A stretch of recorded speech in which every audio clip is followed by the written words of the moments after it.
नमस्कार, आप देख रहे हैं इंडिया न्यूज हरियाणा। मैं हूं आपके साथ में ऋतु तोमर। बुलेटिन की शुरुआत करेंगे बड़ी खबर के साथ। तो आपको बता दें कि इस वक्त एक बड़ी खबर सामने आ रही है और ये बड़ी खबर इस वक्त की 4 जिलों में अब तक 35% मतदान हो चुका है। बता दें आपको कि फरीदाबाद में अब तक 29.5% मतदान हो चुका है। फतेहाबाद में अब तक 36.6% मतदान हुआ है। साथ ही हिसार में अब तक 33.1% मतदान हुआ है। इसके अलावा पलवल में अब तक 29.1% मतदान हुआ है। तो इस वक्त की बड़ी खबर आपको बता रही है मतदान को लेकर कितने फीसदी कहा मतदान हुआ। 4 जिलों में अब तक 35% मतदान हो चुका है। तीसरे चरण में पंच सरपंच पदों की वोटिंग लगातार जारी है। 4 जिलों में अब तक 35.2% से ज्यादा का मतदान हो चुका है। तो तीसरे चरण के पंच सरपंच के चुनाव जिनको लेकर वोटिंग लगातार जारी है। तमाम लोग अपने अपने घरों से निकलकर अपने मताधिकार का उपयोग कर वोट देने पहुंच रहे हैं। 4 जिलों की अगर बात करें तो 35.2% तक मतदान पहुंच चुका है। साथ ही लगातार हम आपको एक एक पल का अपडेट दे रहे हैं चुनावों को लेकर। तीसरे चरण की ये वोटिंग पंच और सरपंच के चुनावों के लिए, जिसको लेकर हिसार, फतेहाबाद, पलवल और फरीदाबाद में मतदान की बात करें तो 35.2% तक मतदान किया जा चुका है।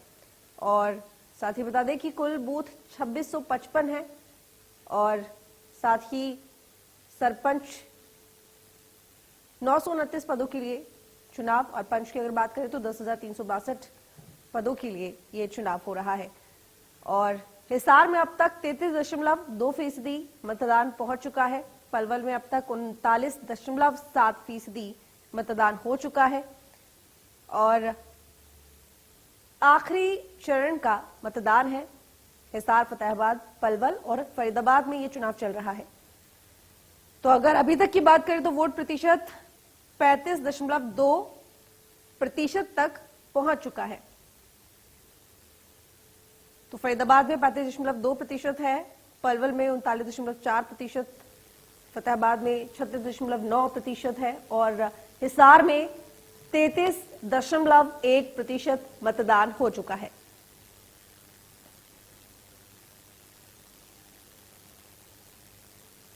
तो ज्यादा जानकारी के लिए अमित हमारे साथ हिसार से जुड़े हुए हैं, देवेंद्र हमारे साथ फरीदाबाद से जुड़े हुए हैं। सबसे पहले रुक करेंगे अमित, आपसे जानना चाहूंगी, देखिए अभी तक की बात करें वोट प्रतिशत की तो 35.2% मतदान हो चुका है। किस तरह का माहौल देखने को मिल रहा है, लोगों में कितना उत्साह है और क्या कुछ चल रहा है, आपसे अपडेट लेना चाहूंगी। जी बिल्कुल, अभी हिसार जिले की बात करें सुबह में लगातार मतदान जारी। जिस हम यहाँ पर करें, यहाँ पर अब लाइनें खत्म होने शुरू हो चुकी है और यहाँ पर कुछ ही यहाँ पर लोग लाइनों में लगे हो चुके हैं। तो सुबह लंबी लाइनें लग रही थी, धीरे धीरे लाइनें खत्म हो चुकी है क्योंकि अब लोग लगातार वोट डालकर अपने घर पर जा चुके हैं। और जिस मतदान केंद्र पर यहाँ पर खड़े हुए लगभग यहाँ से 60% ज्यादा मतदान हो चुका है और उम्मीद की जा रही है कि यहाँ पर 80% से ज्यादा उम्मीद की जा रही है कि यहाँ पर 80% ज्यादा मतदान होगा। ठीक है, आपके पास आऊंगी। देवेंद्र, आपसे जानना चाहूंगी फरीदाबाद में फिलहाल किस तरह की तस्वीर देखने को मिल रही है। बिल्कुल, देखिए ऋतु, 311 मतदान केंद्रों पर सरपंच और पंच के चुनावों का यहाँ मतदान चल रहा है। और ऐसे में फिलहाल मैं टिगांव में हूँ। टिगांव विधानसभा में टिगांव गांव है जो सबसे बड़ा गांव है। यहाँ करीब 15,000 के करीब मतदाता हैं और इसीलिए यहाँ 2 पंचायतें हैं। टिगांव में 2 पंचायतें हैं, दोनों पंचायतों के लिए सरपंच चुने जाने हैं, पंच चुने जाने हैं। और आप देखिए तस्वीरों में साफ तौर से यहाँ लाइनें अभी भी लगी हुई हैं। हालांकि अगर इस बूथ की हम बात करें तो 50% यहाँ मतदान हो चुका है, लेकिन लाइनें अभी भी हैं और उम्मीद ये जताई जा रही है कि 80% से भी ज्यादा यहाँ मतदान होगा। क्योंकि जिला परिषद में भी इसी बार में 84% रिकॉर्ड मतदान हुआ था। तो उम्मीद यही है मतदाताओं को भी और तमाम लोगों को कि उससे भी ज्यादा यहाँ मतदान होगा। और इसके साथ साथ में बात करें तो कड़ी चौकसी व्यवस्था यहाँ पुलिस की तरफ से रखी गई है। किसी को भी मोबाइल लेकर अंदर आने की अनुमति नहीं है। और इसके अलावा अगर बात करें तो कैंडिडेट भी यहाँ बाहर ही मिलकर जा सकते हैं, अंदर कैंडिडेट को आने की अंदर अनुमति नहीं है। और सबसे बड़ा जो बदलाव इस बार जो चुनावों में किया गया है वो है जो पोलिंग एजेंट जो उम्मीदवारों के होते हैं, पहले वो मतदान केंद्र के अंदर बैठा करते थे, उस कमरे में बैठा करते थे जहां वोटिंग हुआ करती थी। लेकिन मैं आपको दिखाऊं तो आप देखिए, ये साफ तौर से देख सकते हैं कि तमाम जो पोलिंग एजेंट हैं इस बार बाहर बिठाया गया है। यानी कि चुनाव आयोग की तरफ से पूरी कड़ी चौकसी के साथ में इस चुनाव को संपन्न कराया जा रहा है। हालांकि अभी तक फरीदाबाद की रिपोर्ट शांतिपूर्ण तरीके से संपन्न हो रहा है चुनाव। और बात अगर मतदाताओं से भी करें तो आपसे बात करेंगे, क्या नाम है आपका? अच्छा, आप बता दीजिए। देखिए, बिल्कुल मतदान, हालांकि क्योंकि वोटर साइलेंट है इसलिए बात करना नहीं चाहते। आप करेंगे बात, क्या मुद्दे हैं ऐसे गांव में, क्या विकास नहीं हुआ है जिसको लेकर मतदान कर रहे हैं? विकास तो काफी हुआ है अच्छा मंडी तरफ, लेकिन ये नाली वगैरह हैं जो कि सड़कें टूटी हुई हैं, उस वजह से दिक्कत आई है। सीवर लाइन जो पड़ी हुई है उसके ऐसे ही मेन प्रॉब्लम है। सीवर लाइन की बड़ी समस्या ही पिछले कई सालों से वो कंप्लीट नहीं हो पा रही थी। क्या लगता है कि कुछ पंचायत की वजह से कमी रही या और डिपार्टमेंट की वजह से रही? पंचायत की नहीं, ये उसकी वजह से जो डिपार्टमेंट है वही काम नहीं कर एक सवाल और भी है आपसे, 2 साल चूंकि चुनाव नहीं हुए थे, तो ये भी एक वजह है काम नहीं होने वाला। कोरोना का टाइम भी निकला है, कोरोना के टाइम नहीं तो जो भी है काम तो बिल्कुल, देखिए काम हुए हैं लेकिन और काम करवाने की जरूरत है, विकास की जरूरत हमेशा, चूंकि एक ऐसी प्रक्रिया है जो लगातार चलने वाली है। क्योंकि मैं महिला मतदाता भी लाइन में है, उनसे भी बात करने की हम कोशिश कर लेते हैं कि आखिर महिलाओं के भी मुद्दे अपने क्या हैं, उनसे कोशिश करेंगे, क्योंकि लगातार गांव के विकास के लिए काम करने की बात आ रही है। आपसे बात करें, क्या नाम है आपका? सुमन, वोट करने आई हैं, क्या लगता है गांव में कौन से ऐसे मुद्दे हैं जिन पर आप वोट करेंगी? ऐसे सड़कें हैं, पानी है, तो इस चीज की सुविधा नहीं है गांव में, वो होनी चाहिए। स्कूल की लाइट की समस्या, जो गलियों की लाइट है वो लगनी चाहिए और सड़कें कंप्लीट होनी चाहिए। और हर किसी उसमें गली में लाइट वाइट लगनी चाहिए। बिल्कुल, ये ऐसे ही तमाम समस्याएं हैं जो गांव के मुद्दे हैं कि गांव में सड़कों पर लाइटें हों, सड़कें अच्छी बेहतर हों, पीने का जो पानी है उसकी व्यवस्था पंचायत के द्वारा की जाए। जी ठीक है, चलिए बहुत शुक्रिया देवेंद्र आपका तमाम जानकारी के लिए। अमित, हमारे साथ आप बने रहिए, आगे और भी आपसे जानकारी लेंगे, लेकिन आपको बता दें कि इस वक्त रुख करेंगे एक बड़ी खबर की तरफ। और हिसार से आपको बता दें कि इस वक्त एक बड़ी खबर आ रही है, जहां पर सूर्यवाला गांव में मीडिया कर्मियों से बदसलूकी की गई। तो मतदान केंद्र पर अधिकारियों ग्रामीणों ने बदसलूकी की है। मतदान केंद्र कवरेज करने से मीडिया कर्मियों को रोका गया। मतदान केंद्र पर भारी अव्यवस्थाएं भी देखी गई हैं। तो सूर्यवाला गांव जहां पर मीडिया कर्मियों से बदसलूकी की गई, मतदान केंद्र पर भारी अव्यवस्थाएं भी देखी जा रही हैं। मतदान केंद्र पर अधिकारियों और ग्रामीणों ने बदसलूकी की है मीडिया कर्मियों से। आपको बता दें कि इलेक्शन कवरेज के दौरान मीडिया कर्मियों को रोका गया सूर्यवाला गांव में, हिसार में ये सूर्यवाला गांव जहां पर मीडिया कर्मियों से बदसलूकी की गई। मतदान केंद्र पर अधिकारियों और ग्रामीणों ने बदसलूकी की है मीडिया कर्मियों से। मतदान केंद्र पर कवरेज करने से मीडिया कर्मियों को रोका गया। बता दें कि ये जो तस्वीर आप टीवी स्क्रीन पर देख रहे हैं, ये हिसार के सूर्यवाला गांव की, जहां पर मीडिया कर्मियों को कवरेज करने से रोका गया, उनके साथ में बदसलूकी की गई। न सिर्फ अधिकारियों ने बल्कि ग्रामीणों ने भी बदसलूकी की है। मतदान केंद्र पर कवरेज करने से मीडिया कर्मियों को रोक रहे हैं और साथ ही बदसलूकी भी की गई।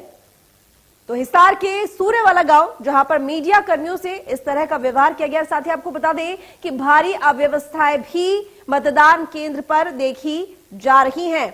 अगर यहां पर देखिए मत प्रतिशत की भी अगर हम बात करें तो यहां पर सबसे कम अभी तक हिसार में ही है, सबसे कम वोटिंग, यानी कि सबसे पीछे अगर अभी चल रहा है तो हिसार चल रहा है इन चारों जिले में। और वहां पर मीडिया कवरेज के दौरान मीडिया कर्मियों को रोका भी जा रहा है, उनको इलेक्शन कवर करने नहीं दिया जा रहा है। ना सिर्फ ग्रामीण मीडिया कर्मियों से बदसलूकी कर रहे हैं बल्कि अधिकारियों ने भी बदसलूकी की है।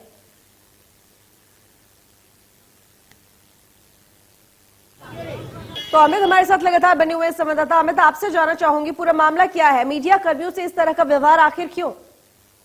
बिल्कुल, मामला उकलाना के सूर्यवाड़ा गांव का है, जहां पर मीडिया कवरेज वहां पर करने गई थी लोग। वहां पर कुछ लोगों की शिकायतें आ रही थी कि वहां पर लगातार लोगों को द्वारा जबरदस्ती से वोट डलाने का मामला आ रहे थे। उसी दौरान वहां पर मीडिया कर्मी पहुंची तो वहां पर मीडिया कर्मी ने मतदान के अंदर प्रवेश किया, तो वहां पर मीडिया कर्मियों के साथ बदसलूकी की गई। और जब वहां पर कुछ अधिकारी आए तो उनका अधिकारियों साफ तौर पर कहने कि आप यहाँ पर कवरेज नहीं कर सकते, आपको मतदान केंद्र से पास जाना होगा। जिसके बाद वहां पर कुछ ग्रामीण भी मौके पर आए, जिसके साथ वहां पर मीडिया को धक्के देकर वहां से बाहर निकाल दिया गया कि आप यहाँ पर हमारे गाँव के अंदर कवरेज नहीं करते। तो लगातार वहां पर लोगों की शिकायतें आ रही थी और लोगों की शिकायतें सुनने के लिए मीडिया कर्मी जब वहां पर पहुंचे तो वहां के जो अधिकारी थे और कुछ ग्रामीण थे वहां से मीडिया कर्मी के साथ बदसलूकी की और वहां से धक्के देकर मीडिया को बाहर निकाल दिया। ठीक है, देखिए क्योंकि काफी अव्यवस्थाएं भी देखी जा रही है, इस तरह की भी बात सामने आई। किस तरह की अव्यवस्थाएं हैं केंद्र पर? बिल्कुल अव्यवस्था की बात की तो वहाँ पर ग्रामीण बिना वोट डालने के लिए वहाँ पर काफी संख्या के अंदर जमावड़ा खड़ा हुआ था। और जब हम पुलिस कर्मियों से बात करने की कोशिश, पुलिस कर्मियों ने वहाँ पर बिल्कुल साफ तौर पर कहते कि हम इस मामले कुछ नहीं कह सकते, जब बड़े अधिकारी आएंगे तो इसको यहाँ से हटा जाएगा। दो लोग यहाँ पर वोट डालने नहीं आए थे, वह भी वहाँ पर लोग लगातार चक्कर काट रहे थे और लगातार लोगों को जबरदस्ती वोट डालने के लिए कोशिश कर रहे थे कि आप हमारे प्रत्याशी पक्ष में वोट डाले और आप हमारे प्रत्याशी पक्ष में वोट डाले, जिसको लेकर मीडिया कर्मी वहाँ पर कवरेज करने के पहुंचे तो वहाँ पर मीडिया कर्मियों के साथ बदसलूकी की गई और वहाँ से धक्के देकर मीडिया कर्मियों को बाहर निकाल दिया गया। अमित, क्या सभी मीडिया कर्मी जो है सभी को, किसी को भी कवर करने नहीं दिया जा रहा है, या किसी एक के साथ या दो लोगों के साथ कोई विवाद हुआ, किसी तरह की कोई बात जिसको लेकर इस तरह का व्यवहार किया गया?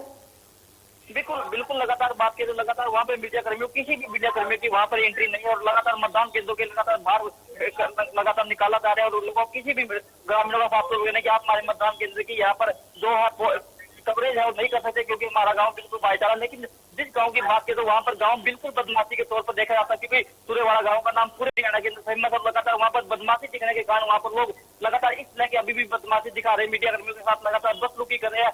लेकिन यहाँ पर पुलिस कर्मी वहाँ पर मुंह देखते रहे कि हम इस मामले कुछ नहीं, ऐसे गाँव का मामला। अमित, वहाँ पर पुलिस प्रशासन भी तो मौजूद होगा, क्या आपने उनसे बात करी? उन्होंने रोकने की कोशिश नहीं की अधिकारियों और ग्रामीणों को?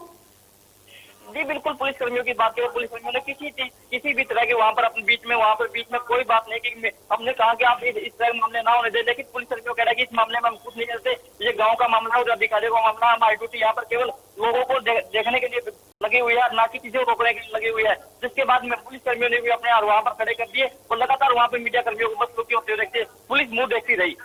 चलिए ठीक है अमित, बहुत शुक्रिया आपका तमाम जानकारी के लिए। देखिए, मीडिया कर्मियों के साथ बदसलूकी हुई, पुलिस भी वहां पर मौजूद थी लेकिन किसी ने कोई एक्शन नहीं लिया। आगे बढ़ेंगे, फरीदाबाद में पंचायत चुनाव पंच और सरपंच के लिए वोट डाले जा रहे हैं। चुनाव को लेकर लोगों में उत्साह देखने को मिल रहा है, लोग बढ़ चढ़कर मतदान में हिस्सा ले रहे हैं। हमारे संवाददाता ने पाली गांव पहुंचकर मतदाताओं से खास बातचीत की है, देखिए रिपोर्ट। फरीदाबाद में सरपंच और पंच के लिए आज सुबह 7 बजे से ही वोटिंग शुरू हो चुकी है और फिलहाल हम तिगांव के एक मतदान केंद्र पर पहुंचे हैं। आपको दिखा दें यहाँ जो मतदाताओं की लाइन लगी हुई है, जो अपने वोट का इंतजार कर रहे हैं कि वो अंदर जाएंगे और अपना वोट डाल सकेंगे आखिर। लेकिन जिस तरह से 2 साल डिले हुआ सरपंच के चुनावों में, तो उसको लेकर आखिर मतदाता सोचता क्या है, क्या गाँव में परेशानियाँ हैं, उसको लेकर जो चूंकि मतदाता लाइन में भी हैं उनसे बात भी करेंगे। क्या नाम है आपका? मेरा नाम जी राजेंद्र वाल्मीकि, मैं गम से बोल रहा हूँ जी। राजेंद्र जी, क्या लगता है आपको, आज वोट करने पहुंचे हैं, क्या जहन में चल रहा है, क्या मुद्दे हैं आपके जिन पर वोट करेंगे?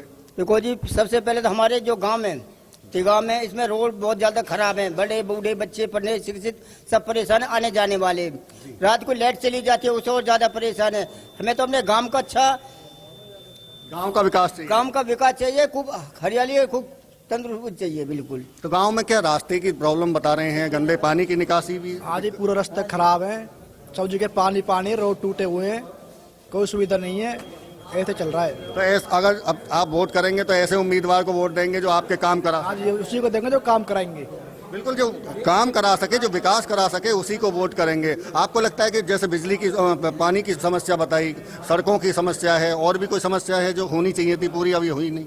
ना, फिलहाल तो यही है, जो भी सड़क की है, पानी की है, जब से सिविल लाइन का काम चालू हुआ तब से दिक्कत आ रही है। सिविल लाइन की जो दिक्कत है वो पिछले काफी साल से बनी हुई है, पूरी कंप्लीट नहीं। तो पानी की परेशानी हुई है और लाइट भी कट जाती है कई बार, और क्या है। तो लगता है अब कि आप जब चुनाव हो जाएंगे सरपंच जीत कर आएंगे और इन कामों को करा पाएंगे? हाँ, करा देंगे, ऐसी कोई बात नहीं है। आपको क्या लगता है जी, क्या मुद्दे हैं? हमारे मुद्दे, एक तो रास्ता, हमारे यहाँ पे पानी का कहीं रास्ता नहीं, निकास नहीं है बिल्कुल भी। जहाँ भी देखो वहाँ पानी भरा खड़ा है और जहाँ भी बस बिजली की समस्या तो कुछ हल है, लेकिन इस चीज़ का कोई काम नहीं। अच्छा, सरपंच के जो उम्मीदवार वो कई आए होंगे आपसे, हर उम्मीदवार वादा भी कर रहा होगा, मैं कराऊंगा काम, वादा भी कर रहे हैं। तो आपको लगता है कि कोई एक ऐसा उम्मीदवार होगा जो कर पाए? हमने तो ऐसा चुना है कि भाई जो करवा सकता हमने उसको चुनने की, उसको चुनेंगे जो विकास करा सके। आप भी वोट डालने आई हैं, आपको क्या लगता है, आपको किस तरह से क्या उम्मीदें हैं? चुनाव बताइए आप चूंकि आप मतदान करने आई हैं, आप बताइए।